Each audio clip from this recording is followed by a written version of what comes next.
Jyoti Jaipancholi, Assistant Professor in LJ Institute of Engineering and Technology in Department of Electronics and Communication. This video is about subject Microwave Engineering. So, in the last video, we learned about the various microwave active devices. Now, today in this video, we are going to learn about the last topic of this chapter, that is the microwave tubes. So, we have learned about the various tubes in the previous video, like the klystron, DWT. So, that provides the linear beam and they considered to be as a O type of the beam. The other kind of the beam, that is other kind of the tube, in which the electric field and the magnetic field, they are perpendicular to each other. This type of the beam, that is known as the M type of the beam, N type of the tube. So the N type of the tube, that for example the magnetron. So we are going to discuss about the magnetron. The magnetron, that is one, it was invented by the Hull in the 1921. Then after, the high power magnetron that was generated by the Randall and the Wood in the year of the 1939. So this way the high power tubes that is invented. So what is a magnetron? A magnetron is a high powered vacuum tube that generates the non-consistent microwaves with built-in resonators or bispatial oscillators or the solid-state devices to control the frequency. The electromagnetic energy created from a magnetron that can travel at the speed of the light, and it is the same type of the energy used in the radio and the television broadcasting. So normally in the studio, if we will visit, we found this. Again, we know that in the microwave oven for generating the microwaves, this magnetron that is used. So this is the image you can see over here. It's an image of the magnetron. So what we are going to discuss in this? We are going to discuss the construction, we are going to discuss the applications, we are going to discuss the advantages and disadvantages and the conclusion for the magnetron. So these are the topics that we need to cover for the magnetron. Here we will understand about the magnetron. Here you can see in the diagram that there are the n number of cavities. They are tightly coupled to each other, and the effect of the electric field that we can see while the electric waves are traveling. Another way you can see that the electric and the magnetic field, they are perpendicular to each other, and due to the magnetic field which is present, here you can see that the electric wave which is traveling, okay, they can be bended. Okay, so here you can see that the wave that is bent. So it is the effect of the magnetic field. Similarly, when both the waves they are present, so effect of the cross field that we found. So here you can see that around the center how the electric waves that are bent, okay, and due to the presence of the magnetic field, and they will travel from the one cavity to the other cavity. So as shown in the figure, a cavity magnetron consists of a hot filament that kept or pulse at a high negative potential by a high voltage direct current power supply, and the cathode is built into the center of the particular cylindrical chamber, circular chamber. So magnetic field which is parallel to the filament filament and is imposed by an electromagnet.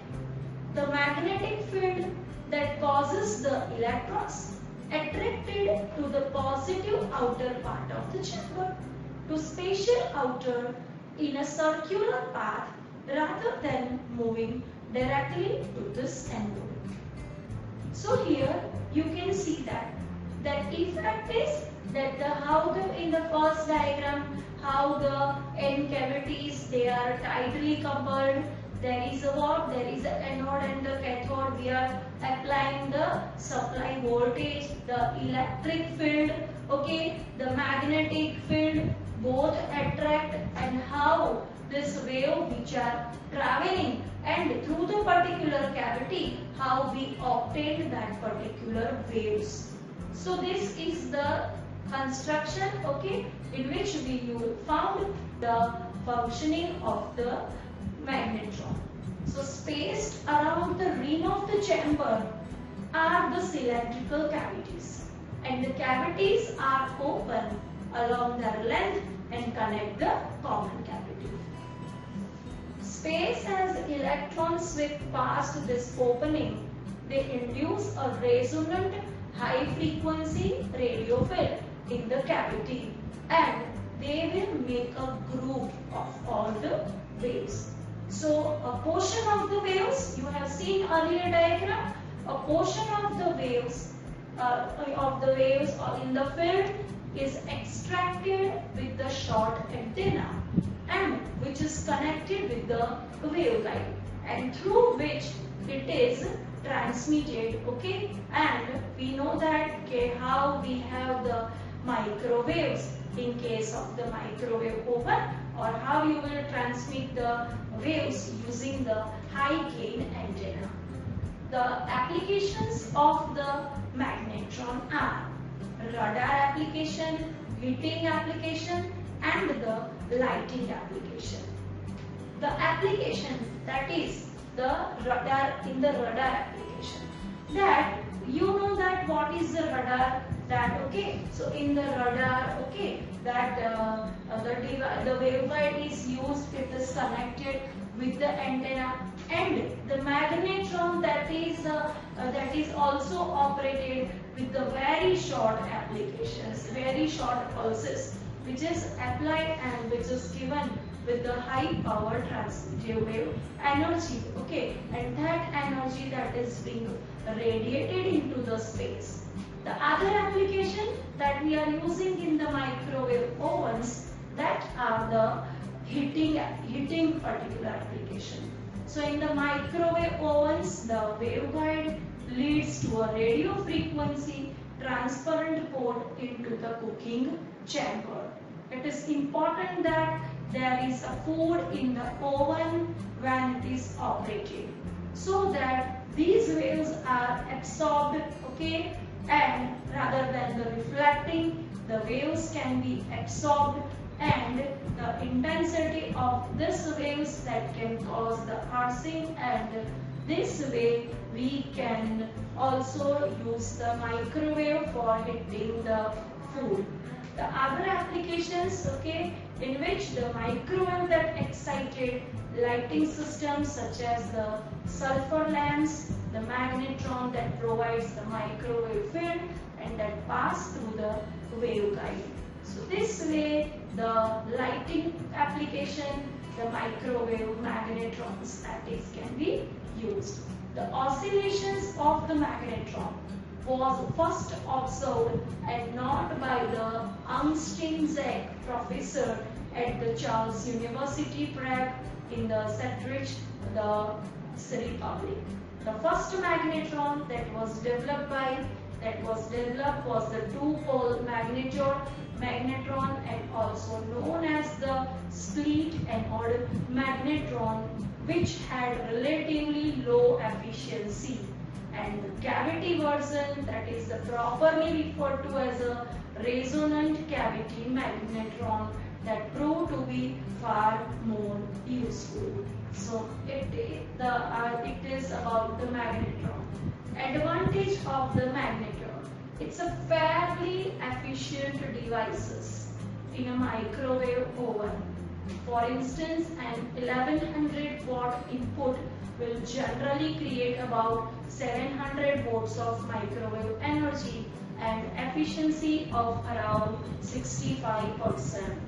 The combination of the small cavity magnetron, small antennas and high resolution allowed small high quality radars to be installed in the aircraft.